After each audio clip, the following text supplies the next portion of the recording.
राजनीति से काम तक,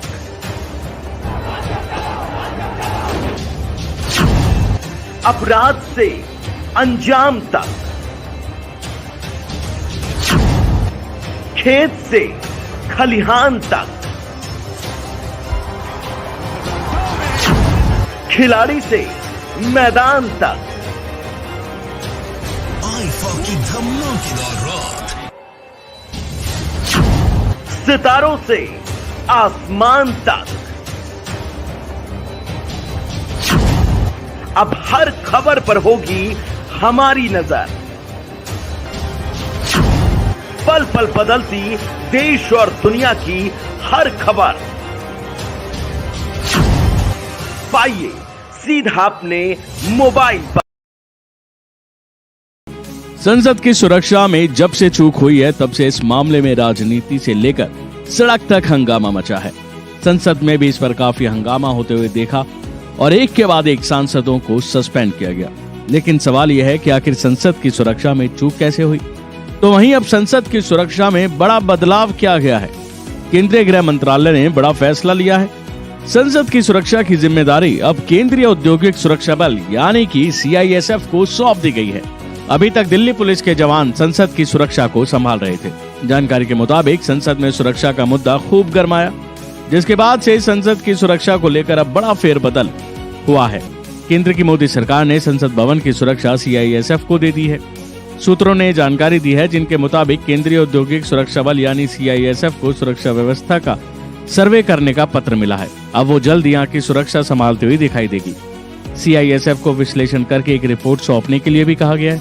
सरकार ने संसद भवन की सुरक्षा की अनुमति दी है। एक बार CISF को अनुमति मिल जाएगी तो फिर प्रवेश करने वालों की तलाशी समेत संबंधित जिम्मेदारियां भी वो संभालेगी। हालांकि संसद परिसर के अंदर सुरक्षा की जिम्मेदारी लोकसभा सचिवालय की ही होगी। बता दें कि CISF CAPF का हिस्सा है, जो न्यूक्लियर और एरोस्पेस डोमेन के अंतर्गत आने वाले प्रतिष्ठानों, सिविलियन एयरपोर्ट और दिल्ली मेट्रो की सुरक्षा का काम करती है। और इसके साथ ही दिल्ली में कई केंद्रीय मंत्रालयों के भवन की सुरक्षा की भी जिम्मेदारी CISF को ही दी गई है। इस तरह सरकार के फैसले के बाद अब CISF के पास देश की सबसे सुरक्षित मानी जाने वाली इमारत की सुरक्षा की जिम्मेदारी भी आ गई है। तो वहीं अगर आपको संसद के प्रोटोकॉल के बारे में बताएं तो संसद की सुरक्षा की जिम्मेदारी लोकसभा के पास होती है। लोकसभा सुरक्षा की आंतरिक व्यवस्था को संभालती है। दोनों सदनों यानी राज्यसभा और लोकसभा के अपने सुरक्षा कर्मी होते हैं, जिन्हें पार्लियामेंट सिक्योरिटी सर्विस यानी कि PSS के तौर पर जाना जाता है। इस सर्विस का काम कुल मिलाकर पूरी सुरक्षा व्यवस्था करना होता है। ये सर्विस तब ज्यादा एक्टिव होती है जब संसद का सत्र नहीं चल रहा होता और सदन में आवाजाही बंद होती है। जाहिर है कि 13 दिसंबर को संसद पर हमले की बरसी के दिन 2 लोग सदन में घुस आए थे, जो नारेबाजी करते हुए और फिर अपने शूज से कुछ निकाल कर उन्होंने धुआं कर दिया, जिससे सदन में पीले रंग का धुआं हो गया और मौजूद सांसदों ने इन्हें पकड़ लिया। तो वहीं इनके 2 साथियों ने संसद के बाहर नारेबाजी करते हुए स्मोक कैंडल जलाई। चारों आरोपियों को बृहस्पतिवार को कोर्ट में पेश किया गया। आरोपियों की 7 दिन की पुलिस हिरासत जो थी वो अब समाप्त हो गई है। अभी के लिए फिलहाल इतना ही। खबरों में बने रहने के लिए देखते रहिए वन इंडिया हिंदी।